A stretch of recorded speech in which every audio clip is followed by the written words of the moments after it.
Bonjour, bonsoir chers frères et sœurs, selon votre position.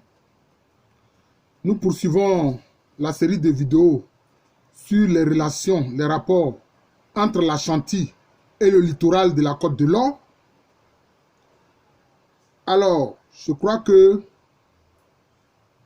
ça fera sans doute peut-être pour cette série de vidéos, ce sera la 5e vidéo. Alors, il faut dire qu'en 1850, deux chefs Hassen seront accusés de comploter avec le roi des Ashanti pour que leur royaume entre à nouveau dans la confédération. Alors que vous avez vu qu'avec le traité qui a été conclu, il était désormais exclu que les royaumes Hassen fassent partie de la zone d'influence du roi des Ashanti. Je vous ai indiqué que les deux royaumes Hassen sont Hassen Apemanim et Hassen Atandasu. Alors, ces deux chefs sont Sibou et Kobina Gabiri. Ils seront jugés par le juge britannique, assistés de l'Assemblée législative des chefs de la Côte de l'Or. Donc vous voyez l'importance de cette assemblée qui comprend les chefs du littoral. Les deux chefs Hassen, ci-dessus donc nommés, à savoir Sibou et Kobina Gabiri, sont condamnés à mort et exécutés. En 1862, un chef Ashanti, Kwasi Jenny, découvre des pépites d'or, mais n'informe pas le roi des Ashanti comme l'exige la coutume. Parce qu'effectivement, chez les Akans, quand on découvre de l'or, les pépites reviennent au roi directement. Mais la poudre d'or, là, celui qui a trouvé la poudre d'or, il garde 2 tiers et 1 tiers est versé au roi. C'est comme ça. Voilà. C'était une forme, disons, d'impôt. Voilà. Alors, donc, ce chef-là, Kwasi Jenny, qui a trouvé des pépites d'or et qui n'a pas informé le roi des Ashanti, est convoqué à Koumassi. Alors, qu'est-ce qu'il fait? Il fuit pour aller se réfugier dans le protectorat, c'est-à-dire sur la côte qui est sous le protectorat britannique. Alors, le roi des Ashanti, le roi Kwaku Dua, demande son extradition, mais le gouverneur refuse. Voilà. Le gouverneur refuse. Alors, il y a un autre roi, celui d'Achim Kotoku, qui s'appelle alors Adjiman Konto, se livre à des cruautés contre des sujets Ashanti. Et qu'est-ce qu'il fait? Lui aussi, il court se réfugier dans le protectorat à l'approche d'une troupe Ashanti dirigée par le chef guerrier Owusu Koko. Donc vous voyez que tous ceux qui entrent, je peux dire, en dissidence, en conflit avec la Confédération Ashanti, vont se réfugier maintenant dans le protectorat. Alors donc, ces troupes Ashanti-là se lancent à la poursuite du chef, du roi d'Achim Kotoku, Adjiman Konto. Alors cette troupe fera la guerre contre les Fanti de Sikuma et de Kumfi. Mais désireux de ne pas envenimer les rapports avec le protectorat, le roi Kwaku Dua des Ashanti demande à ces troupes-là de rentrer à Koumassi, ce qui est fait en juillet 1863. Le traité d'échange des forts, signé le 5 mars 1867 et ratifié le 5 juillet de la même année entre Anglais et Hollandais, provoque des mécontentements. Les chefs Fanti se concertent et décident de résister en aidant ceux qui refusent de voir les forts sur leur sol céder à la Hollande. Parce que les chefs Fanti estimaient que les Hollandais étaient trop, je dirais moi, souples avec les Ashanti. Ce sera le début de la Confédération Fanti. Les Fanti d'Akataki s'opposent au transfert. Des affrontements éclatent entre Akataki, aidés des autres Fanti, et Elmina. Le 13 janvier 1868, Akataki est bombardé par les Hollandais. Donc, vous voyez que ceux d'Akataki refusent que les forts sur leur terre, sur leur sol, soient transférés aux Hollandais. Parce que les Anglais et les Hollandais et les Anglais ont fait ce deal-là sans consulter les populations du littoral. Voilà. Or, Akatati refuse que les forts sur son sol-là soient transférés à la Hollande. Et évidemment, Elmina était content que le fort qui est à Akatati soit géré par les Hollandais. Et donc, ça a provoqué donc un conflit entre Akatati, aidé par les autres Fanti, contre Elmina. Alors, qu'est-ce qui se passe? Le 13 janvier 1868, Akatati est bombardé par les Hollandais à cause du refus du transfert des forts. Voilà, donc c'est cela. Et qu'est-ce qui va se passer?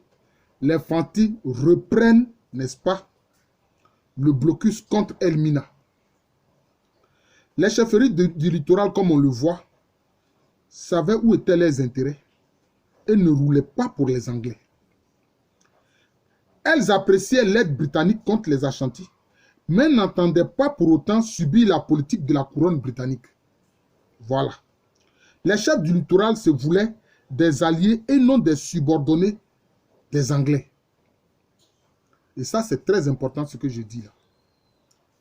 Bien que le 1er janvier 1868, Usher, l'administrateur, proclame le transfert, les chefs de la Confédération Fanti s'opposent, arguant n'avoir pas été informés justement de ce transfert, de ce deal entre Hollandais et Anglais. Et ils affirment, ces chefs Fanti-là, que les Hollandais laissent faire les Ashantis dans leurs établissements. Vous voyez? Parce que c'est ce que je vous ai dit. Ils trouvent que les Hollandais sont trop souples avec les Ashantis. Les Fanti voulaient rassurer leurs alliés d'Anchira et Wassa, qui avaient toutes les raisons de redouter le transfert des forts, car leurs terres se retrouveraient dans la zone des établissements hollandais, jugés laxistes vis-à-vis des Ashantis. En octobre 1871, les chefs Fanti se rencontrent à Mankesem, rédigent avec l'aide des lettrés la constitution de la Confédération Fanti. Donc la Confédération Fanti est créée, disons, pour faire face à la menace de la Confédération Ashanti. Voilà, c'est comme ça qu'il faut comprendre la chose. Le but visé est d'assurer la défense, la protection et le développement des peuples signataires. Devant la menace Ashanti, les peuples de la Confédération Fanti entendaient prendre en main leur dessein et ne pas compter sur les Britanniques. Voilà. Ah oui. Quand on se veut indépendant, on agit comme tel. À Tchampon, envoyé en mission par le roi Kofi Karikari, qui était alors le roi des Ashantis, à Krenjabo, dans le Sanvi, et à Anzma, sur le chemin qui mène à Elmina, fera massacrer sans pitié les Fanti qui lui tomberont entre les mains jusqu'à ce qu'il arrive vers la fin de l'année 1869 à Elmina avec sa troupe. Vous voyez? Donc les Fanti avaient de bonnes raisons de s'inquiéter. Ce fut en quelque sorte la marche sanglante d'Atiampon. Des troupes Ashanti, sous la conduite d'Adou Bofo, s'impliqueront dans la guerre qui opposait les Evé d'Ada et dans l'eau, et dans laquelle s'était aussi engagé l'Akwamu. Vous voyez, donc les Evé d'Ada et dans l'eau, en fait, c'est le même peuple Evé, hein, mais là, ils ont comme une sorte de guerre entre eux, de guerre civile. Et voilà que l'Ashanti s'implique, de même que l'Akwamu, mais il s'agit ici d'Akwamu Fié. Voilà, le petit royaume d'Akwamu Fié, hein, qui est né après la destruction du grand royaume Akwamu. Ce fut en 1869, et cette même année, le roi Kofi Karikari envoie des troupes soutenir Kwasi Ameki dans la guerre civile Nzema. Voilà. Il y avait aussi une guerre civile en pays Nzema, et les Ashantis envoient des troupes, le roi Kofi Karikari envoie des troupes pour aider Kwasi Ameki. Donc on voit que l'Ashanti est vraiment une puissance impériale qui s'implique dans des guerres pour lesquelles elle n'est pas directement concernée, cette confédération Ashanti-là. Voilà, c'est cela. Toute cette activité martiale Ashanti n'est pas du goût des Britanniques. L'administrateur colonial invita Elmina et les alliés Fanti à des négociations, mais sans succès. Les Fanti estimaient que l'alliance entre l'Ashanti et Elmina était une menace pour leur sécurité. C'est dans ce climat tendu que la Hollande cède en 1872 la totalité de ses forts et établissements en Côte de l'Or à l'Angleterre. Bon, il pleut, j'espère que ça ne va pas gêner l'enregistrement de la vidéo. Et là encore, on voit qu'en 1872, les Hollandais vendent tous leurs forts et établissements aux Anglais. Et eux, ils quittent totalement la Côte de l'Or. Mais là aussi, ils l'ont fait sans consulter les chefs du littoral. Voilà le problème. Dans l'échange de 1867, la rivière Srowi, qu'on appelle aussi Sweet River en anglais, servira de démarcation.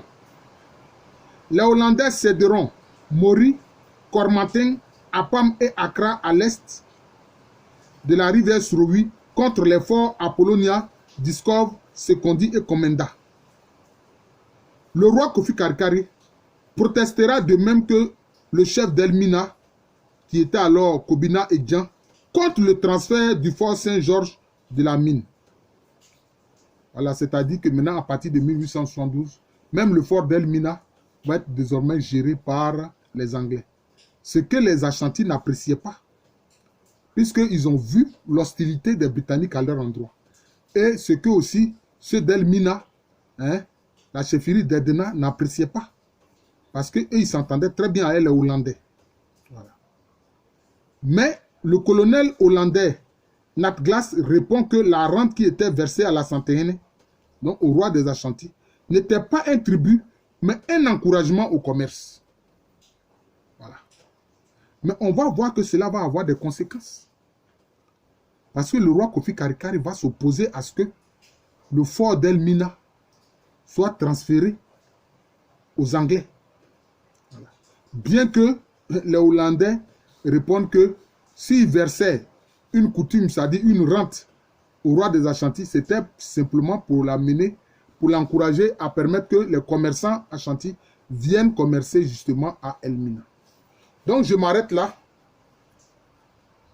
Je pense que c'est l'avant-dernière vidéo sur les rapports entre l'Ashanti et la Confédération Ashanti. J'espère, en tout cas, je l'espère. Bon, c'est pas sûr, parce que là, on a encore beaucoup à dire sur les relations entre l'Ashanti et le littoral. Mais on verra bien. On verra bien. Je suis le professeur Alou Kwame René, professeur titulaire d'histoire à l'université Félix Houphouët-Boigny. Une université qui est à Abidjan, dans le quartier de Cocody. C'est en Côte d'Ivoire, un pays situé en Afrique de l'Ouest. Merci encore et bonne journée à tous.